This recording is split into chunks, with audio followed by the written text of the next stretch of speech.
Give me 60 seconds. I'll be telling you how you can prepare for your IELTS within 1 month. Woo! So to start off, for the very first week, you need to prepare for your listening. And the second week is for reading. The third week is for writing. And the last week is actually for speaking. So how can you prepare your listening within 1 week? So first of all, just take one test and do the complete test, and then you need to identify your weakness. If it is about vocabulary, or is it about your comprehension about the listening, or is the accents really difficult on you for you. So this is where you need to be able to spot your own weakness and work on it. If you know that you are not familiar with the different types of questions in the IELTS, then you can start from there. Read the find the book and find the I would recommend this website, IELTS.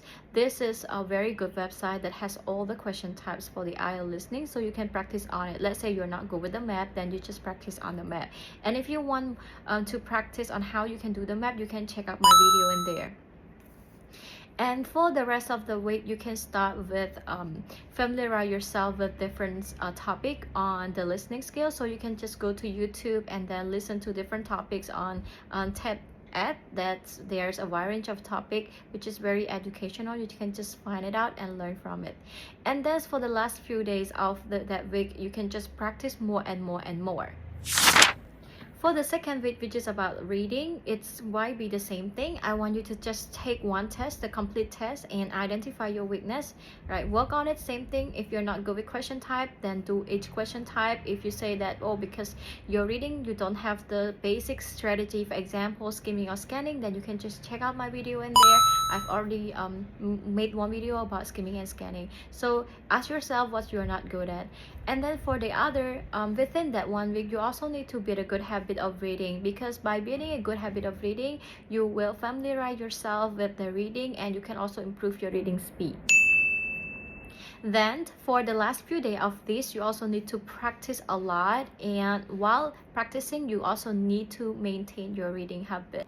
Now, when it comes to writing, it might be a little bit difficult for you because writing requires a lot of practice. So my tip is that for the first 2 days of that week, you need to study the different types of the graph, the visual in the task 1, and you also need to learn the structure for different types of questions in the IELTS task 2. So you need to know the structure first, and also the question, the visual aids, which is in the task 1. Learn it first, learn the basic and the formatting first, and then you need to start practicing. Write every day, and what I recommend you to do is that you can make use of the AI, ChatGPT or Gemini. By using the AI, you can ask the ChatGPT to read for you and give you feedbacks. So please write first, and you also need to improve from the feedback. For example, if you want to know how to write to get band 8, you can ask ChatGPT to generate a band 8 or band 9 scores for you, and then you can compare with your own writing. That is where you are able to know how you can do in order to improve your writing. For the very last week, which is speaking, it might be the same thing. You can watch a lot of video on the YouTube. For example, how does the task 1 look like, task 2 or task 3. So you need to know the procedure on each task. And within that 1 week, I highly recommend you to take out the questions and practice by taking a video of yourself recording just like I do. And you also need to learn different vocabulary to expand on, let's say, different topics require different technical words, so you need to learn that. You also need to learn some band 8 or band 9 vocabulary. I already made one video about your IELTS preparation will become easier if you follow this tip.